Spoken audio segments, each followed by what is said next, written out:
Joa e ho kopo tu a he lo wa puta bo Yeshu te te gao le ta bwe ke pwa le ta kita na le ta de bakla hello weda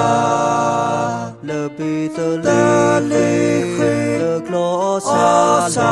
lo hey o pleto ko po go le tu lo sukina ki o kanita mu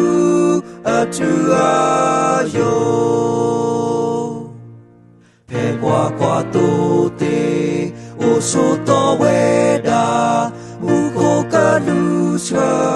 ta ku ka so pwa le u ko pwa mu ko a so pa o ple to weda le pe go no le bi to le le clo sa lo e o ple to ko po go le tu lo sukina ki o kanita mu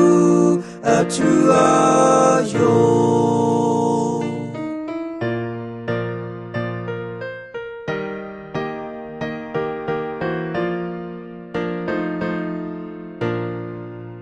o sa le mu